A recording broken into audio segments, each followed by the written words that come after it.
sports fans, PB&C Sports Chaos. And guess what? G Money's joining us, which means only one thing. We're talking football and probably some betting, obviously, when he's involved, right? PB, out there in Florida, looks like another nice day in the greatest place on earth, right? Yeah, sitting outside about 100 degrees. It's okay.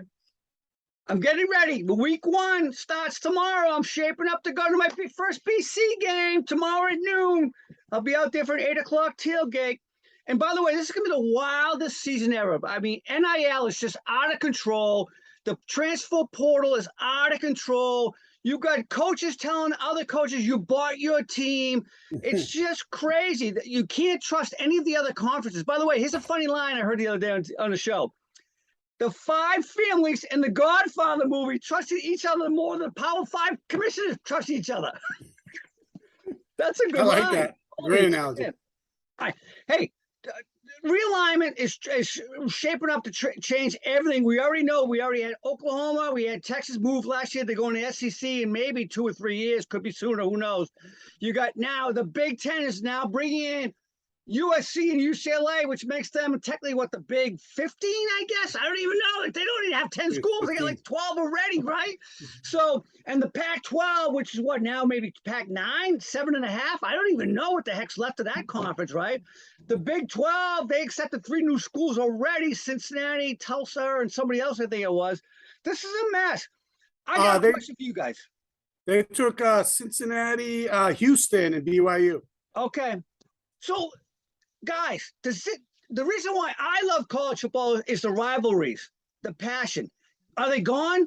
PB, are they gone? What do you think? It might water them down a little bit, but I still think there's good rivalries that hopefully they can figure out ways to get them on the schedule. I mean, we see teams going out and playing, other teams outside the conference early on to start the season. So why not do some of that? I mean, you know, you still got Notre Dame in there, who obviously is independent and can play anybody.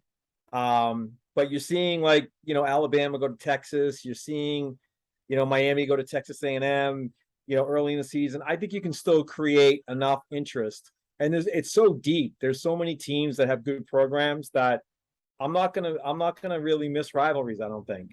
Ooh, G Money, what do you think? I disagree. I think the rivalries are the staple of college football. I think fans and players alike look forward to conference championships. So now instead of having, all these conference championships, you're going to have a lot less, 3 to 5 less conference championships, depending on how many consolidations we have in these leagues. So I think there's a lot of value to that. I mean, I don't know about you, but I love conference championship weekend. I mean, it's a good Friday through Saturday. It's exciting. They're evenly matched teams typically. It's competitive for the most part. So that's going to be missed because you're going to have less of those. I got a little DYK for you guys. USC, UCLA, we think that's a big, huge rivalry, right? Yeah, one would think, yeah. Believe it or not, USC has played UCLA only 94 times. They've played Stanford 101 times and Cal 110. Those games will never happen ever again. So you imagine your grandfather went to Cal, you went to Cal, you played USC every 4 years, all the whole 4 years you're there. That game is no longer happening anymore. To me, tradition dies. Tradition dies. Yeah, it does. I think it does. I as well. All right, a question for you guys. With UCLA and USC going to the Big Ten, if you're on the West Coast, do you want to wake up at 7 o'clock to watch a 9 a.m. game that starts at noon in the Big Ten Conference? Because that's what you're going to do, right? No, that sounds awful. I don't think we're not even sleeping. Just drink through the night. They do it every Sunday now to watch football. I mean, the football games, NFL starts at 10 o'clock Pacific time. So yeah, but these are college kids, PB. Come on. You know what they're going to be doing? They're going to be doing cartoon and kegs. Oh, man. All right.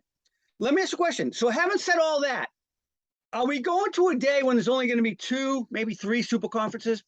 G Money, what do you think? I think there's going to be 3 when everything's said and done. The SEC, the Big 12, and the Big 10. I hope they move it up to call it a Big 18 or you know what I mean, whatever. But yeah, those are going to be the 3. There's going to be 3 when everything's said and done, in my opinion. PB. What do you think? I certainly think the Pac-10, 12, whatever it is getting watered down a little bit, but I wouldn't dismiss the ACC at this point in time. I mean, you still have a perennial powerhouse as of late in Clemson. You have some other teams that have historically good programs that like a Miami and a Florida State that could potentially, turn things around. Miami's definitely on the upside right now. And then you have these other teams that have been rebuilding in recent years. And I think it's all about the money and the recruiting. And if you can get good recruits in, and make the programs better. I mean, look at what happened with Wake Forest has been playing good in the last few years. I mean, Duke made true. a bowl. North Carolina and North Carolina State have been, teams to reckon with in recent years as well. So I think the ACC can hang in there. PB, I'm with you. The ACC has to, because if you don't have East Coast fans watching East Coast schools playing on prime time or the networks, you lose the audience. Unfortunately, the East Coast drives media, in my opinion. Do you agree? Yeah, you got New York City, the number one media conglomerate in the world. I think they're number one as far as what they bring, the value of the media. I think it's the number one city in the world, basically, right up there. So I think you do need a presence in the Northeast, but that presence could turn into, hey, I got these schools in the Northeast that are represented in a Big Ten. So it doesn't necessarily need to be categorized as ACC, and I think that's where how they're going to move it, because there's more money involved with some of these bigger conglomerate conferences. Well, I will add, though, Rutgers went from the Big East to the Big Ten. They suck. They suck then, too, but they're even worse now. And Maryland, which was usually a contender for the ACC, is nowhere to be found. So I don't know if I agree with that. Let me ask you guys a question. Speaking of traditions, I got to go back. I got one thing to ask you guys. Traditional game that probably could go away once this all happens, that you'll miss, that you would wish you could go to one time before it's over. PB, give me a traditional game that plays every year. Well, the Red River rivalry between Oklahoma and Texas being on, but those are the two schools that are also moving out into the SEC. The question is, are they going to be in the same, East SEC or West SEC? Probably not, which means they won't get to see each other every year. And I think if that rivalry goes away, I think that's a big miss. I'm with you, man. I'm with you. And even if they stay in the same division, if there's 9 schools or whatever it might turn out to be, they're not going to play every year no matter what at the end of the day, right? So that, I agree, that's going to suck. What about you, G Money? Yeah, there's 3 that caught my eye. One of which is I'm going to miss USC and Oregon. They're usually both decent teams, top 20, top 25 usually. I mean, that's going to be a miss for sure, and that's going to be gone. And then I'm going to miss FSU and Miami if they ever move to a different conference, because neither have been good recently, but historically they've been 2 great teams, historically good teams. So that'll be missed. And then the last wide right years were the best years ever, right? What's that? The wide right years were the best years ever of that rivalry, right? Yeah, exactly. And then the last one I would say is Michigan and Ohio State. If they ever divert, like if for one reason or another, one moves to another division, I mean, that's huge. That's a great rivalry in itself. Right now, it's going to be good for a while, but who knows? Maybe the Big Ten splits up and moves some people to some, divisions and others. Who knows? BB, I'm with you on Red River. If that gets shut down, it's only every 2 or 3 years. It's not going to be the same. But I got one even more so that definitely will be shut down. It's called Bedlam. You guys know what that is, right?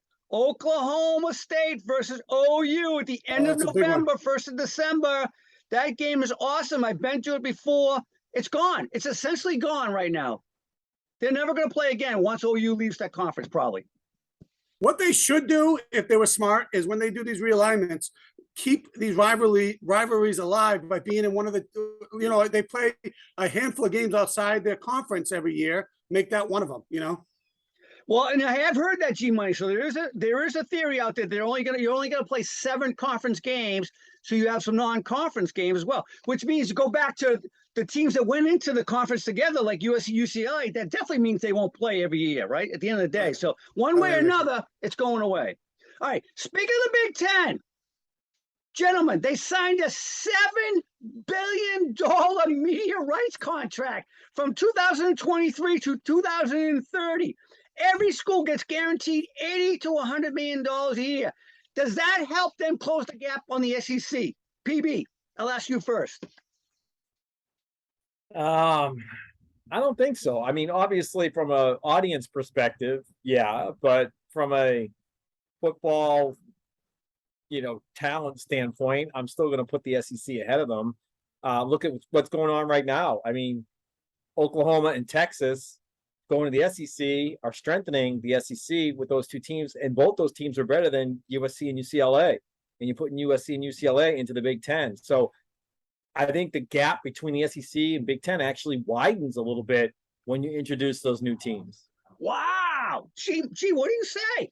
Yeah, well, what I did for in this scenario is I looked at the top 25 for this year and who would be in the top 25 when the realignment happens for the teams that already been announced. And the SEC would have 7 top 25. Big 12 would have 6. The Big 10 would have 5. So to echo PB's point, I think the SEC is going to be more dominant, not less dominant, because they're getting arguably the 2 best teams out of the bunch with Oklahoma and Texas. So you guys don't think, so think about this for a minute, right? More media means you have more of the Big Ten games on TV, which I read they'll have a game. They'll have 3 games on at 12. They'll have 3 games on at 3:30, and they'll have at least 1 game on at prime time every single week.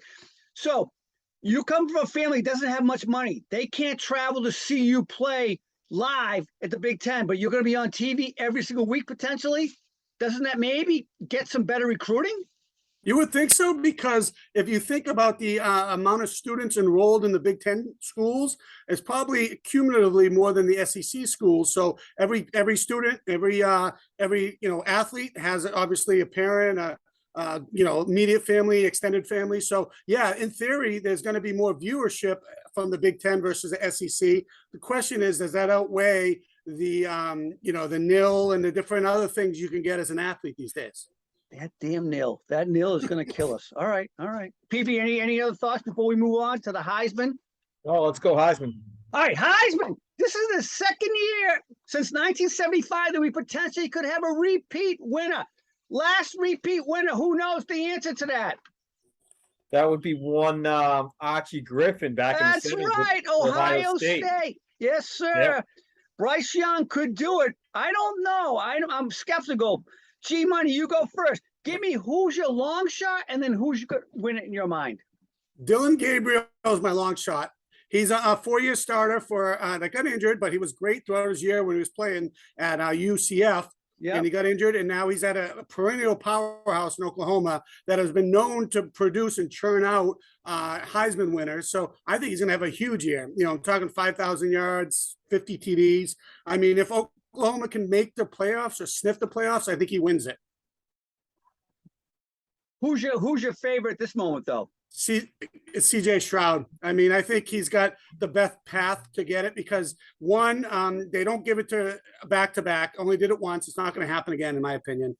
Second, the second best player in the country, Will Anderson. They don't give it to defensive players. They only give it once historically.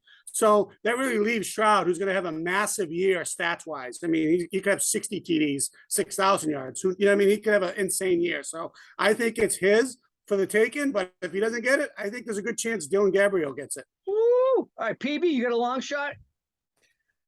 Man, my long shot, I'm going to go back to the ACC and talk about a team that has put a decent program together in recent years in North Carolina State.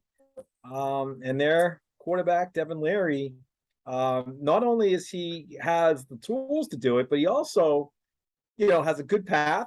His schedule's not terribly difficult. He should be able to put up numbers.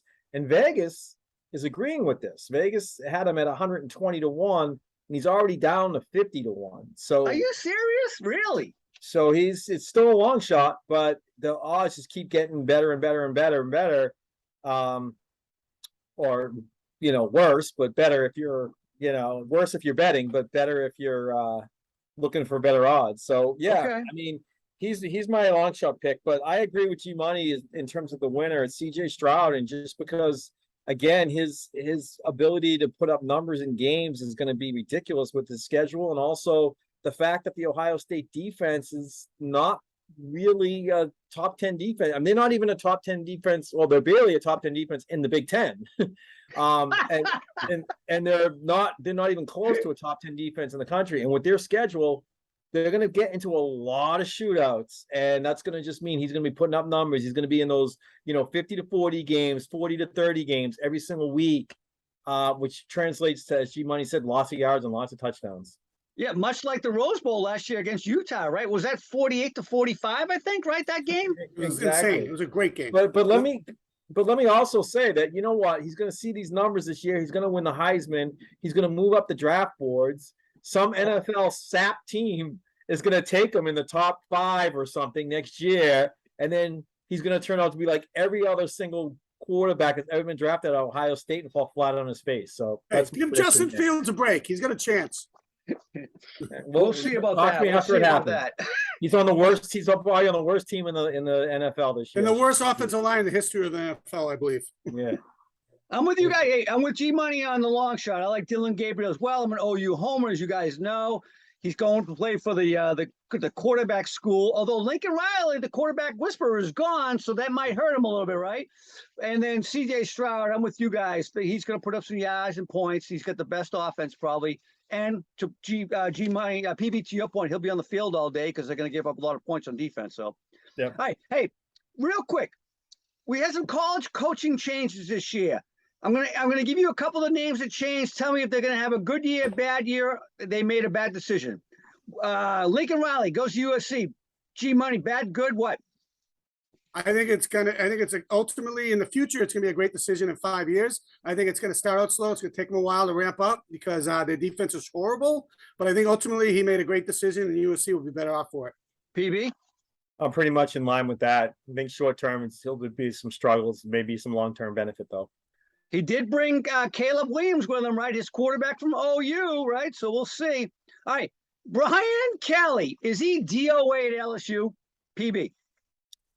I don't think so necessarily. I think they got a decent roster, pretty balanced team. I think they'll be okay. So I don't think he's done a rival. I'm not saying he's going to win the national championship or even make the CFP, but they'll beat some teams. G, what do you think? I think he'll be there for a good 5-10 years. I don't think they're gonna be like PB just said, a national championship team, but I think they're gonna consistently be, New Year's Day, bowl game. They're gonna be better, not this year necessarily, maybe next year or the year after. But I think he's a good coach, and I think they recruit well, so I think he'll be fine. I just say this. I think he's a good coach as well. If you could not recruit a national championship team at Notre Dame when it's the #1 school on most people's list at the end of the day, and now you're going to the SEC, I don't know. We'll see. All right. Brent Venables comes home to OU, where he used to be the defensive coordinator. He's now the head coach. G Money, how does he do, you think? I think he does incredible. I think your team will finally win a championship this century or this decade because of the fact that their biggest weakness historically in the last, 5 to 10 years has been their defense. He's a defensive first coach. And if he can keep any semblance of a dynamic offense, then they're going to be eventual champions. It's just a matter of when. All right, PB, what do you think?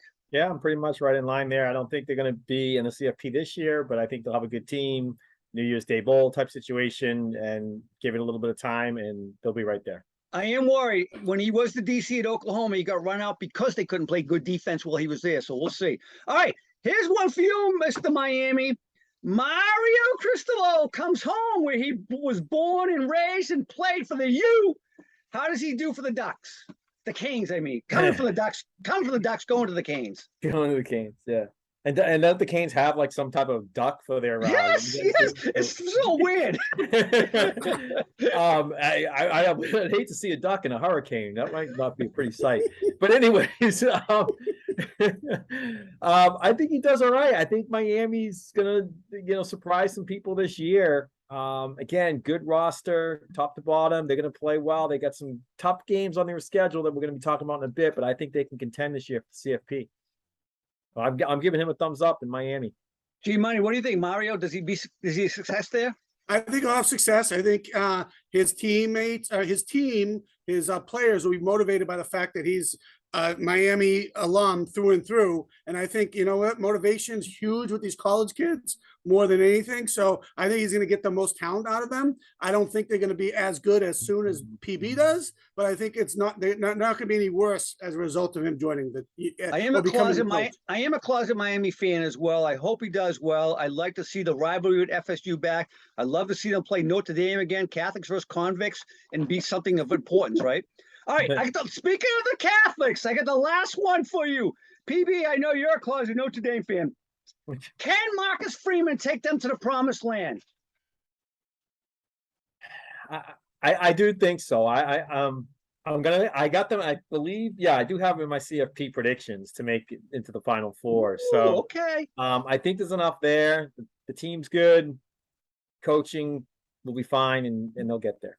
G Money, what do you think? This kind of echoes my Mario comment. I think the players love him. He is well loved by his team. I think that's a huge factor in getting these kids motivated to do the best they can. And I think they recruit on a high level, and I think they have a ton of talent. I mean, I don't think they're going to be CFP this year, but I think he's going to be a good coach. I think they're going to be top 7 this year at the very least. So I think it's a great decision, a great move for Notre Dame, for him to take over and their coach to move on to LSU. All right, before I ask you guys about the CFP and who you like, I want to ask you right now, real quick, give me a game that you wish you could see live this year. G Money. I would love to see Bama and Texas A&M. That's my pick as well. I mean, revenge game. They talk shit to each other, calling each other out. Yeah. Me too. All right, PB, what do you think? That's kind of fun too when you're going outside of your conference to play another team.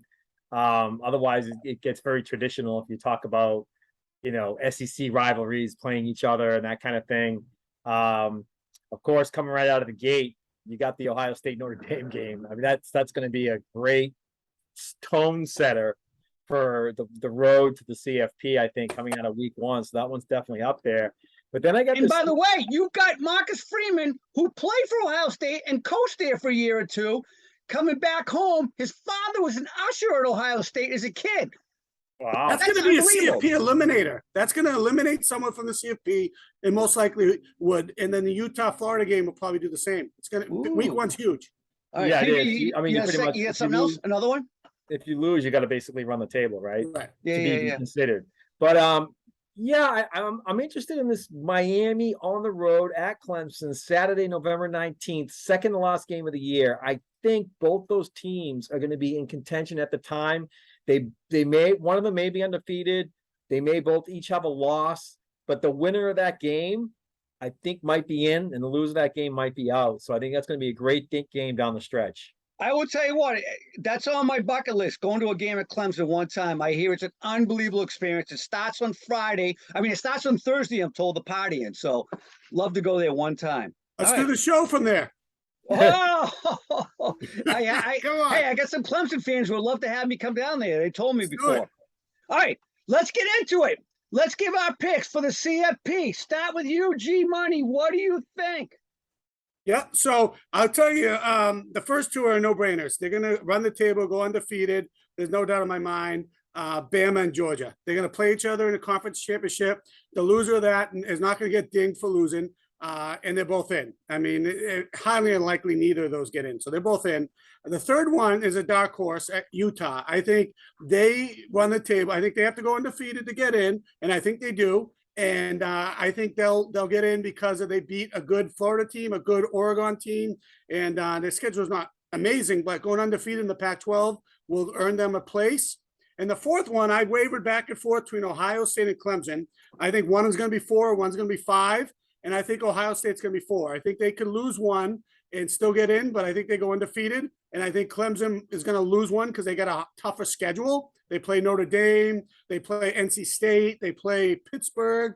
They just have a much tougher schedule. The ACC is pretty loaded this year, so I think Ohio State has the better chance. But I was wavering back and forth on those teams. Ohio State, much like last year, right? If you lose early and as long as the rest of your schedule is very competitive, like if they beat Michigan last year, you have to lose in Oregon in week 1, they would have been in, definitely, right? Right. Yeah, the only thing I would argue, which you might have just said, is he predicts Ohio State to go undefeated, but he predicts them to be a 4 seed. I think if Ohio State runs the table and goes undefeated, they won't be 4. Well, I'm just, yeah. I mean, I don't know exactly. I've been wavering like who I want to in my 4th position. I don't know who's going to. Oh, I know got what you. Like, okay. I just know for sure Georgia and Bama. Alabama, and in my opinion, I think Gotcha. definitely Utah. I don't know who fits where. Oh, okay, gotcha. Yeah. PB, give me if you had to pick a dark horse that could slip in, who would you pick? Yeah, I'm gonna go with the Canes again. Early on in the season, the big game is gonna be at Texas A&M. If they win that game at Texas A&M, which won't be easy, they got a pretty decent path to go there. They play at home against Pittsburgh. Obviously, they're not a slouch. Florida State, North Carolina. So they get some of the more challenging teams in the conference at home, and their toughest road game, besides at A&M and the one I mentioned earlier at Clemson, is at Virginia, which I think is the winnable game too. So I think they win that game in A&M, and then they just run the table, and they're going to come right up against that Clemson game on the 19th of November, and that's going to be the determining factor. But I think they can still get in with one-loss team with their schedule. So they're my dark horse, and they'll be my pick to be 4th in the CFP, along with Bama and Georgia, just as G Money predicted. So I got them both there. I think those are no-brainers. My last one, though, is not Ohio State. It's not Clemson. It's going to be Notre Dame. I think even if they open up and lose that game at Ohio State, they still will be able to make it by running the table. Yeah. And although what really have to worry about along that path is winning at North Carolina and winning at home against Clemson. So as long as they do those two things, even with an opening loss at Ohio State, you can still get in. And to keep in mind too, one thing Notre Dame doesn't have to do that a lot of these other teams do have to do is play in a conference championship game. So they eliminate that piece of the puzzle, and I think they have a pathway to get into there as the 4 seed or 3 seed. G Money, you got a dark horse? Utah. Actually, they're not necessarily a dark horse, are they? We already put them in it. You got them in it. Oh, my dark horse then would be NC State, because I think they're a solid team. I think if they can beat Clemson and they can run the table, they have to go undefeated, granted. But if they go undefeated, they'll be in. Highly unlikely, but I think they have a shot. Ooh, okay. All right. You know what? I'm going a little chalk. I got Bama, Ohio State, Georgia, and I do believe that Notre Dame survives the Ohio State loss, which they will, and they run the table. But 2 things have to happen. Clemson has to go undefeated and then lose to them when they meet up later on, and USC has to have a great year. If those 2 teams have a great year and they beat them, they're in. I will say to echo what PB said a few minutes ago, if Miami, they have the hardest, I would say they probably have the hardest schedule in all of college. One of the hardest, top 5 hardest. So if they can go with 1 loss, then they'll be in. But I think they have 2 losses personally. But if they can only have 1 loss, they'll be in. Hey, by the way, a little story about Miami and rivalries. The reason why I have BC season tickets was so I could see Miami every other year. But when they went to the ACC in different conferences or divisions, they haven't been there in 9 years. So that's what happens, guys. Hey, you have these conferences.